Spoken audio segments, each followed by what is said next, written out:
Bueno, hola a todos. Vamos ahora con este vídeo que os había prometido, el de las fases de ejecución del gasto a modo ejemplo práctico. Os voy a enseñar en este vídeo documentos contables de verdad, o sea, documentos contables tipo ADES o CAS, bueno, documentos contables de verdad, de estos que seguramente os suene de estudiar. Y lo que voy a intentar hacer es explicaros cómo es el procedimiento que tramito yo, un poco el procedimiento de concesión de las ayudas de dependencia, y cómo se va correspondiendo con las diferentes fases de ejecución del gasto y los documentos contables que vamos haciendo en cada momento. Bueno, lo voy a hacer resumido y simplificado porque si no me tiro aquí 6 horas. Pero bueno, más o menos os voy a intentar explicar un poquito mi procedimiento y cómo se va correspondiendo esto con las fases de ejecución del gasto que probablemente conozcáis de estudiar las leyes y los documentos contables que vamos haciendo en cada momento. Vale, esto resumido. He estado pensando que voy a hacer también vídeos más o menos similares con la parte de contratación, o sea, cómo se va gestionando un procedimiento de licitación, de tramitación de un contrato público y cómo se va correspondiendo esto con las diferentes fases de ejecución del gasto, los documentos contables que se van haciendo en cada momento y lo mismo también con respecto a las subvenciones. Vale, entonces ahora os lo cuento en este vídeo con mi procedimiento, haré uno en las próximas semanas con el procedimiento de contratación y otro también con el procedimiento de concesión de subvenciones. Vale, aquí normas de referencia, sí, pequeña introducción. Tenemos Ley General Presupuestaria y tendríamos también esta orden de 1 de febrero de 1996. Vale, Ley General Presupuestaria la conocemos todos. Me imagino que esta orden también la conoceréis muchos. En esta orden es donde se regulan pues, los documentos contables y las diferentes fases en la ejecución del gasto. Vale, por ley general presupuestaria vamos a ver, luego comentaremos alguna otra cosilla, pero vamos a ver primero un momentito por encima el artículo 73, que nos habla de las fases de ejecución del gasto, ¿vale? Las fases en el procedimiento de gestión de los gastos. Vale, este es un artículo súper preguntable, súper interesante, con mucha aplicación de cara a supuestos prácticos. Acordaros que tenemos aprobación del gasto, compromiso del gasto, reconocimiento de la obligación, ordenación del pago y pago material.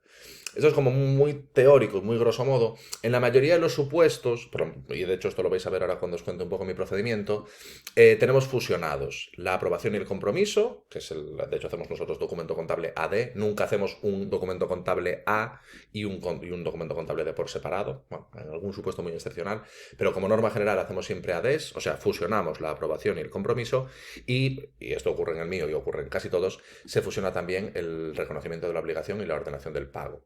¿Vale? Eso es lo que podría ser A, D o K. O más o menos nos podría sonar. Vale. Por ejemplo, en los procedimientos de contratación sí que hay primero un documento contable A, luego uno D, el local se hace también casi siempre junto. Pero bueno, en líneas generales se suele tender mucho a fusionar las fases. ¿Vale? Esto es como más teórico, luego en la práctica se suelen fusionar casi siempre las fases y también los documentos contables. Vale, luego aquí tenemos esta otra orden, que es la verdad súper interesante. De hecho, por la parte de contratos y de subvenciones tenéis aquí justo la regulación específica de los documentos contables que se van haciendo en cada momento. Y aquí, de hecho, nos lo acotan bastante el procedimiento de ejecución del gasto. Tenemos aquí las fases y aquí nos lo tienen más acotado. Autorización, compromiso y reconocimiento de la obligación. Nos hablan un poco de lo que es la autorización, sería el documento contable A. Compromiso sería el documento contable D. Luego nos hablan aquí del reconocimiento de la obligación, ¿vale? Que sería, bueno, podría ser, como norma general se hace un documento OK. Es cierto que en algunos casos específicos para la gestión de la deuda pública se hace un documento contable O y luego un documento contable K, pero es muy excepcional, lo que os decía, como norma general, esto se fusiona y se hace siempre, casi siempre el OK. Bueno, y luego nos hablan de las fases mixtas, lo que os comentaba, el AD, que es lo más habitual en mi servicio, y luego incluso en algunos supuestos se puede hacer un AD o K, que es cuando lo haces todo de vez. Pero bueno, esto es lo que sería la introducción, ¿no? Normas básicas, un poquito lo que sería la introducción. Vale, entonces os comento. El procedimiento mío en dependencia, pues, hay mucha casuística y tenemos también incluso algunas ayudas que no implican transferencias corrientes. Pero bueno, por la parte que pueda afectar a esta ejecución del gasto, tenemos, por ejemplo, algunas ayudas que son prestaciones económicas vinculadas a un servicio, que se llaman. Y esto es un dinero que damos a las personas dependientes para que contraten en el sector privado el servicio que necesiten. Por ejemplo, prestación económica vinculada a la residencia. ¿Qué significa esto? El usuario, la persona dependiente, contrata una residencia privada y nosotros le damos algo de dinero para ayudarle a sufragar los costes que le pueda suponer. Vale, es verdad que residencias públicas hay muy poquitas, hay pocas plazas y a veces la gente, pues por necesidades, a veces, muchas veces, de hecho la mayoría de las veces, la gente tiene que contratar una privada y como son súper caras, a lo mejor valen 2.000 pavos al mes o más, nosotros tenemos que darles una pequeña ayuda, depende un poquito de ciertos factores que ahora os comentaré, pero bueno, la idea es esa, que le demos una ayuda económica para ayudarla a sufragar en parte los costes que le pueda suponer esa residencia privada. Tenemos también, por ejemplo, otra prestación económica vinculada a ayuda en el hogar. Es lo mismo, o sea, tú contratas en el sector privado un servicio de ayuda en el hogar y nosotros te damos un dinero para ayudarte a sufragar parte de los costes. O lo mismo con un centro de día, prestación económica vinculada al centro de día. Te damos un dinero, tú contratas un centro de día en el sector privado y nosotros, cuando nos demuestres que te has gastado ese dinero en el centro de día, pues te abonamos un porcentaje que va en función de tu capacidad económica y del grado de dependencia que tengas. Vale, serían los ejemplos esos. Prestación económica vinculada a una residencia, un centro de día o a un servicio de ayuda en el hogar. Habría más casuística, pero esos serían, digamos, los principales. Claro, ¿qué pasa? Un poco lo que os acabo de decir, que nuestras ayudas son finalistas. O sea, nosotros te damos ese dinero para que tú te lo gastes en una residencia, o te lo gastes en un centro de día, o te lo gastes en un servicio de ayuda en el hogar. No te damos ese dinero y luego tú al carajo lo que quieras. Entonces, nosotros primero tramitamos el procedimiento, te reconocemos el derecho y luego cuando tú nos mandes las facturas y nos demuestres que te has gastado el dinero en la residencia, en la ayuda en el hogar o en el centro de día, te abonamos el importe. Vale, entonces, de ahí, entendiendo esta lógica, va a ser fundamental para que luego entendáis cuál es el cauce que sigue el procedimiento a la hora de elaborar los diferentes documentos contables. Vale, entonces, la lógica de las prestaciones es esta. ¿Cómo es el procedimiento? Vale, el procedimiento es muy complejo y primero tenemos una fase técnica en la que pues, terapeutas ocupacionales o fisioterapeutas, bueno, hay gente técnica de estas profesiones sociosanitarias que determinan el grado de dependencia de los usuarios. Nosotros ahí, los digamos, funcionarios al uso, no tenemos competencias. Les da un grado 1, grado 2, grado 3, lo que corresponda. Luego también tenemos otros órganos técnicos de valoración que son los que determinan qué ayuda se adapta más a las necesidades de la persona en cuestión. Tampoco nos metemos ahí los funcionarios al uso, esos son todo técnicos, psicólogos, terapeutas ocupacionales, trabajadoras sociales, de todo. Cuestión, a las personas usuarias, a las personas que solicitan ayuda de dependencia, se les reconoce un grado y se les asigna una prestación, la que más se adapta a sus necesidades. Entonces, eso nos llega a nosotros, que somos los funcionarios al uso, los que tramitamos, los que llevamos la parte administrativa. Vale. A nosotros nos llega, por ejemplo, Menganito se le ha reconocido un grado 3 y se le reconoce una prestación económica vinculada a una residencia. Vale. Lo que tenemos que hacer nosotros principalmente es determinar la capacidad económica de estas personas y en función de la capacidad económica y el grado que tenga, le daremos más o menos dinero. Persona con grado 3, una capacidad económica bajita, yo qué sé, 600 euros al mes o 700 euros al mes, le concedemos, pues yo qué sé, una ayuda de 1.000 euros al mes para que le sufraguemos en la medida de lo posible los costes que le pueda suponer esa residencia. Entonces nosotros tramitamos, determinamos la capacidad económica, hacemos alguna otra cosilla, pero bueno, fundamentalmente determinamos la capacidad económica y con eso calculamos el importe de la prestación que le va a corresponder. Hacemos la tramitación del expediente y cuando tenemos el expediente tramitado se lo remitimos a la sección que lleva los documentos contables, que le llamamos, aunque no se debería llamar así, le llamamos nóminas. Vale, se lo remitimos a la sección de nóminas. Y en ese momento, cuando tienen el expediente que hemos tramitado nosotros y nosotros hemos determinado el importe de la prestación, en nóminas le hacen un documento contable AD. ¿Vale? No hacemos primero un A y luego un D, sino que nosotros, una vez que se ha tramitado el expediente, que tenemos ya, sabemos la capacidad económica de esa persona, sabemos el grado que tiene, sabemos el dinero al cual tiene derecho, se le hace un documento contable AD. Y ojo, hacen un AD por todo lo que queda de ejercicio. En enero hacen un AD por todo el año 2023. Si lo haces en febrero, pues por los meses que queden. En marzo, por los que queden. Se hace un documento contable AD por todo el ejercicio corriente.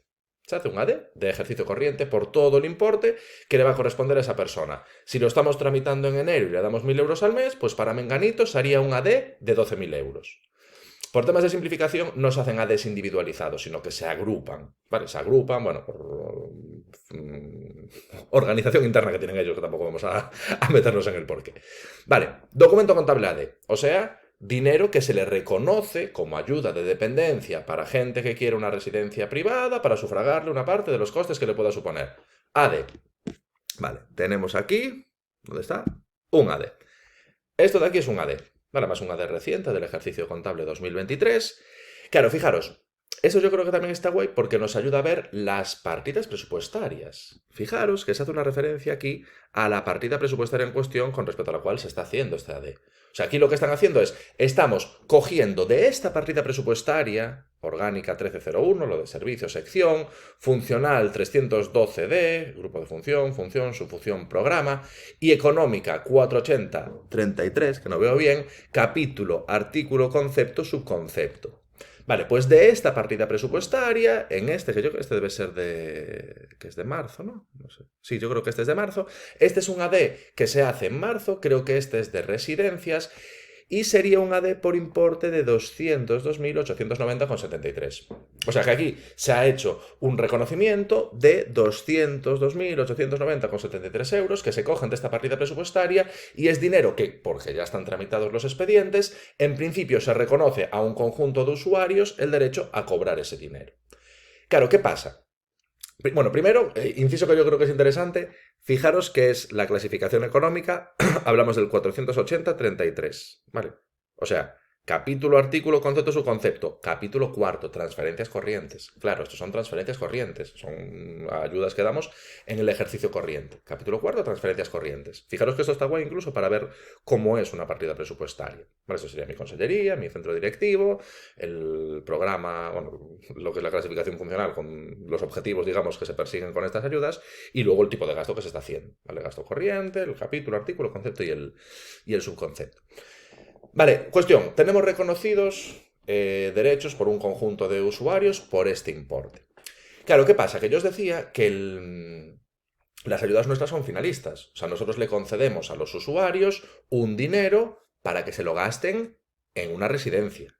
Claro, no puede ser que nosotros le concedamos 1.000 euros para una ayuda de dependencia y el señor se lo gaste en ir al casino. Evidentemente, no creo que sea lo que tenía pensado, pero bueno, por si acaso, para que nosotros paguemos efectivamente, para que nosotros hagamos las transferencias a las cuentas corrientes de los usuarios, nos tienen que demostrar que se han gastado el dinero en lo que se lo tenían que gastar. Entonces, cuando nosotros tramitamos el expediente, hacemos el AD, se hace el AD, se reconoce ese derecho si se gastan el dinero en lo que se lo tienen que gastar.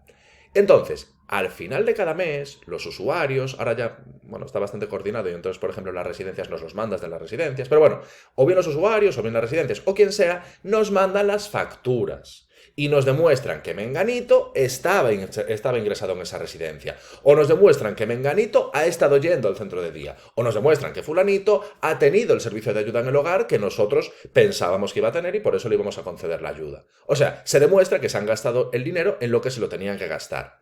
Contra esas facturas nosotros les hacemos las transferencias y a la hora de hacer las transferencias hacemos los documentos contables OK. Y entonces, por cada una de las facturas que nos llegan, hacemos los OKs. Y entonces, a Menganito, que le habíamos reconocido 1.000 euros al mes para estar en la residencia durante todo el tiempo que necesite estar allí, en el mes de enero nos mandan la factura de la residencia y entonces le hacemos un OK por los 1.000 euros. En el mes de febrero nos mandan otra vez la factura de la residencia y le hacemos el OK por otros 1.000 euros. Y así sucesivamente. Vale, ¿qué pasa? Por ejemplo, pudiera ser, y ahora vemos otro supuesto, vemos aquí la de inverso, claro, pudiera ser que... Bueno, claro, yo estoy en un sector, evidentemente es gente que está pues, bastante fastidiada, es gente dependiente, por lo tanto gente que está frágil de la salud. Claro, pudiera ser que en enero le reconozcamos la ayuda de dependencia a una persona, a un señor, y a lo mejor en mayo pudiera darse el caso, y eso se da desgraciadamente con mucha frecuencia, que esa persona falleciera. Claro, nosotros hemos autorizado y hemos dispuesto, por ejemplo, pues 12.000 euros para el ejercicio corriente, para Menganito, para la residencia. Claro, si ese señor en mayo fallece, desde mayo hasta diciembre ya no va a estar en la residencia, ya no nos va a mandar facturas y por lo tanto ese dinero ya no lo necesitamos para esa persona. Entonces, podemos hacer un AD inverso. ¿Qué significa eso? Nosotros hemos reconocido para Menganito en enero que tenía derecho a 1.000 euros al mes para una residencia. Hasta el mes de mayo estuvo en la residencia. Entonces, esa AD estaba genial y cada uno de los meses, según nos mandaban las facturas, íbamos haciendo el OK correspondiente para hacerle las transferencias a estas personas. Ahora, ¿qué pasa? Menganito falleció en el mes de mayo. Por lo tanto, él tenía para junio, julio, agosto, septiembre, octubre, noviembre y diciembre, tenía reconocidos 1.000 euros para cada uno de esos meses. Como ha fallecido, no nos va a poder mandar las facturas y como ha fallecido, ese dinero lo tenemos que recuperar para poder concedérselos a otros solicitantes. Entonces, lo que hacemos es el AD inverso para que ese dinero vuelva a estar disponible en nuestra partida presupuestaria. ¿Vale? Entonces ese sería el supuesto en el que podríamos hacer los documentos barrados. Digamos, el barrado es para deshacer la operación que habías hecho previamente. Nosotros le reconocimos a este señor 1.000 euros al mes durante cada uno de los meses de este ejercicio, eran 12.000 euros en total. Como fallece en el mes de mayo, pues sobra dinero, por desgracia. Sobra dinero, bueno, sí, sobra dinero, es dinero que no nos vamos a gastar en ese señor. Para poder recuperarlo y disponer nuevamente de él para concedérselo a otros solicitantes, tenemos que hacer el AD inverso y así el dinero volvería a estar íntegramente disponible en esta partida presupuestaria. ¿Vale? Ese sería el supuesto del AD inverso. Luego, bueno, los OK ya os comentaba, eso es cuando nos llega la factura, hacemos el OK y con eso se haría la transferencia, se haría el abono en las cuentas correspondientes. Y luego, por ejemplo, también es interesante que tengo aquí un RC. Vale, esto en procedimientos de contratación o de concesión de subvenciones sí que es más habitual que se hagan los RCs. En el nuestro no. Y podéis pensar, a lo mejor lo estuvisteis pensando ahora mientras os hacía un poco la exposición, que se hacía un RC, claro, tú le concedes la residencia a una persona, en principio estará en esa residencia a lo mejor hasta que fallezca, dices, vale, pues harás un AD para este ejercicio y a lo mejor haces unos RCs para ejercicios futuros para que esté garantizado. No, no funcionamos así. Bueno, también temas de intervención y de la gestión contable, no hacemos RCs de ejercicios futuros, ¿vale? No hacemos RCs. Pero, por ejemplo, en tema de obra pública, en contrataciones sí que serían RCs de ejercicios futuros. Pero bueno, nosotros donde sí que hacemos RCs es para un caso muy concreto y muy particular, que es que se reconozca por algún tema de defectos en la tramitación o demoras más largas de lo establecido, que a alguna persona se le reconozcan muchos atrasos. Vale, aquí os hago un pequeño inciso para que entendáis la lógica de los atrasos. Nosotros tenemos 6 meses para resolver el procedimiento, lo normal es que tardemos más en resolver, pero bueno, tenemos 6 meses. A partir de que transcurran 6 meses, independientemente de cuando resolvamos, sea un año y medio después, a partir de los 6 meses empiezan a generar derechos económicos para los usuarios. Entonces, imaginaros, pues te va a tocar la ayuda económica para la residencia pública de 1.000 euros al mes, tenemos 6 meses para resolver. Te resolvemos 9 meses después, con 3 meses de retraso. Vale, pues cuando te mandemos esa resolución de concesión de la ayuda, aunque vaya con 3 meses de retraso, te concederíamos los atrasos correspondientes por esos 3 meses que hemos tardado de más. O sea, te daríamos los 3.000 euros adicionales. Entonces, la lógica es esa. Nosotros reconocemos el derecho a partir de que transcurran 6 meses desde la solicitud, aunque te mandemos la resolución, te notifiquemos 9 meses, 10 meses o un año después, todo el tiempo que transcurra desde los 6 meses hasta que efectivamente te mandemos la notificación, tú estarías ahí devengando los atrasos. Vale. ¿Qué pasa? Puede ser que los atrasos sean de 1, 2, 3, 4 meses, bueno, algo manejable, pero si son atrasos de mucho importe, mirad si somos jetas de la administración, no es decisión nuestra, evidentemente, pero mirad si somos jetas, que si son atrasos muy, muy grandes, para facilitar nuestra gestión presupuestaria, los fraccionamos. Entonces, nosotros tardamos mucho tiempo en resolver y aún encima, en vez de darte todos los atrasos de golpe, te los podemos dar en varios ejercicios. Es así hecha, claro, evidentemente quien hace la ley hace la trampa y está así establecido y así funciona. Entonces, si son atrasos de mucho importe, imaginaros que por lo que sea tardamos 3 años en resolveros, tenéis derecho a atrasos por 2 años y medio, imaginaros eso, que son 1.000 euros al mes, pues a lo mejor son 30.000 euros en atrasos, es mucho dinero, y entonces la Junta, pues porque es así de guay, en vez de darte los 30.000 euros de golpe, te los fracciona en varios ejercicios. Cuando se dan esas situaciones es cuando hacemos un RC. Entonces, imaginaros, alguien que tiene, creo que es, pues mira, son 14.000 euros, más de 14.000 euros de atrasos. Vale, pues a esta persona que tiene derecho a muchos atrasos, en vez de dárselo todo de golpe, se lo fraccionamos y le decimos, vale, tú tienes derecho a 14.000 euros de atrasos, pero no te los vamos a dar todos este ejercicio. Te damos, yo qué sé, 3.000 este ejercicio y 11.000 el ejercicio que viene. Vale, pues para este ejercicio se haría el documento contable correspondiente y para garantizar que en el ejercicio siguiente te pudiéramos abonar los restantes atrasos que te correspondieran, haríamos un RC. Vale, entonces, hacemos el RC en estos casos, cuando son pagos fraccionados derivados de atrasos. La ética, yo ahí ya no me meto, que obviamente no son mis decisiones. Me parece que es un cachondeo. O sea, aún encima que tardamos media vida en resolver porque la hemos liado nosotros seguramente, pues aún encima, en vez de darte todo el dinero, lo pagamos en cómodos plazos. Bueno, es así, la administración tiene las las potestades exorbitantes, o sea, hace la administración lo que le da la gana y poco pueden hacer los usuarios. Vale, pero bueno, la lógica del RC, de la retención de crédito, sería esta. Vas a hacer un gasto, o sabes que vas a tener que afrontar un gasto en el siguiente ejercicio presupuestario o en futuros ejercicios presupuestarios para garantizarte que en esos ejercicios presupuestarios tengas dinero, no te lo quiten otros que vayan a gastar de esa misma partida presupuestaria, para garantizar que tú efectivamente podrás afrontar ese gasto, haces el documento RC, retención de crédito. En nuestro caso es eso, son pagos fraccionados por tema de atrasos. Sabemos que el año que viene a Menganito le tenemos que dar 10.000 euros porque tiene derecho a esos atrasos, porque ya tiene una resolución que se lo ha concedido. Para garantizar que el año que viene haya 10.000 euros en los presupuestos, hacemos un RC por ese importe. ¿Vale? Esa sería la lógica del documento contable RC, que es con el supuesto con el que lo tenemos nosotros. Lo dicho, para contratos y para subvenciones sí que se hacen RCs en otros supuestos más habituales. En el nuestro sería por esto de los pagos fraccionados. Vale, y es un poco la lógica, esta que os comento, o sea, por recapitular un poquito, tramitamos el expediente, sabemos que a fulanito le concedemos, pues eso, 1.000 euros al mes o 500 euros al mes o el dinero que sea, hacemos un AD reconociéndole ese derecho. Pero como es una prestación finalista, nos tienen que demostrar que se han gastado el dinero en lo que se lo tenían que gastar, claro, hacemos el AD. Y luego, hasta que no nos manden las facturas, no les pagamos. Cuando nos mandan las facturas es cuando les hacemos los OCAs. Vale, entonces la lógica es esa. Tramito el expediente, le reconozco a Menganito el derecho a una ayuda económica vinculada a una residencia por un importe determinado. Hago el AD por ese importe determinado. Le reconozco ese derecho. Ahora, luego espero a que Menganito me mande la factura, me demuestre que efectivamente ha estado en la residencia y contra esa factura haría el OCA.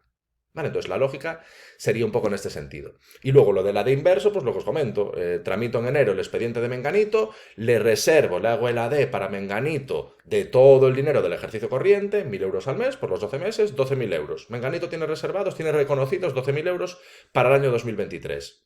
¿Qué pasa? Menganito fallece desgraciadamente en el mes de mayo. Todo el dinero de mayo a diciembre ya no lo vamos a gastar en Menganito porque como ha fallecido ya no va a poder estar en la residencia. Hacemos el AD inverso y así recuperamos ese dinero para tenerlo disponible para otros posibles solicitantes. Vale, la lógica esta, el AD a la hora de tramitar, el OK cuando nos presentan la factura y nos demuestran que se han gastado el dinero en lo que se lo tenían que gastar y les vamos a hacer la transferencia, el AD inverso, pues habría más supuestos, pero quizá el más evidente es cuando fallece el usuario, ese dinero que tenía reconocido, evidentemente desde que fallece hacia adelante ya no se lo va a gastar porque no va a estar en la residencia, recuperamos el dinero, deshacemos la reserva, deshacemos la operación contable que habíamos hecho antes y entonces deshacemos ese documento contable AD a través del barrado, a través del inverso y el dinero vuelve a estar disponible en la partida presupuestaria para poder reconocer nuevas ayudas y luego la lógica del RC, que para mi caso es bastante particular, cuando son estos pagos fraccionados, tienes una resolución que te concede 15.000 euros de atrasos, como no nos da la gana de pagártelos todos de vez, pues entonces te damos este ejercicio 5.000 y el ejercicio que viene te vamos a dar 10.000, ¿vale? Pues para garantizar que en el ejercicio que viene tengamos los 10.000, hacemos el RC por el importe correspondiente. Vale, esta sería un poco la lógica. Y luego los documentos contables, que al final, claro, eso no deja de ser una tontería, es un papel. O sea, al final son papeles, que ahora ya no son papeles, son documentos en PDF. O sea, es una tontería. Pero a lo mejor visualizar esto pues os puede resultar de ayuda. Claro, un RC es así, pone el documento, el ejercicio contable, bueno, una referencia a la partida presupuestaria, cuál es la consellería, consejería. Hay más datos, pues esto está disociado, evidentemente, lo hemos quitado todo para que no se vea los datos concretos de quién es el interventor y la operación y todo por tema de protección de datos personales.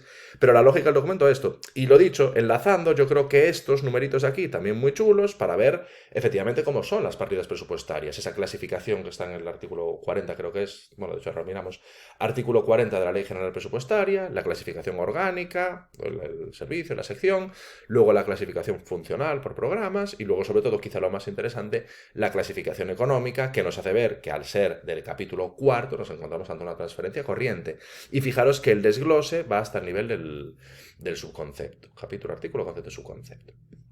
Vale, sería así, este es el RC, este es el AD barrado. Claro, aquí fijaros que nos dice operación de procedencia, con respecto a qué operación se está barrando. Primero se hizo el AD, se autorizó, se reconoció una ayuda para una persona. La verdad es que no sé con qué se corresponde, probablemente sea una persona que falleció, esta persona falleció y por lo tanto el reconocimiento que se hizo en este momento se deshace para que ese dinero pase a estar disponible para conceder nuevas ayudas. Vale, fijaros que el formato del documento es básicamente siempre igual. Y lo mismo con el OK, más o menos misma lógica, aquí quizá concretan un poquitito más. pero bueno, más o menos la lógica ya comentada anteriormente, mismo modelo de documento y lo mismo respecto al ADE. Vale, bueno, como corolario, deciros que yo os lo he dicho de forma simplificada por abreviar y yo creo que ya me he enrollado bastante. Obviamente esto tiene muchísima casuística y más subsupuestos y algunos trámites que salían por el medio y tal, es más complejo, pero para intentar simplificar un poquitillo, pues os lo he trasladado de la forma más, no sé, más de la calle que, que he podido, teniendo en cuenta que es una temática compleja esta. Vale, y luego nada, lo que os decía, el artículo 40, que es también súper importante, clasificación orgánica, nos dice quién gasta, lo de las secciones, los servicios, la clasificación por programas, la funcional, que básicamente nos dice en qué se está haciendo el gasto, o las políticas de gasto, y la clasificación económica, que nos hace referencia al tipo de gasto ante el que nos encontramos. Vale, con esa división de capítulo, artículo, concepto y si tal, subconcepto. Vale, que es lo que os comentaba que tenemos aquí reflejado. Vale, así que nada, esto un poquito lo que sería mi procedimiento de forma más o menos simplificada y con los documentos contables que vamos haciendo en cada momento. Obviamente habría más casuística, de hecho hay algunos documentos raros por ahí que no vamos a entrar en ellos porque nunca los meten en supuestos prácticos de ninguna oposición, hay documentos RD, bueno, hay movidas ahí muy raras.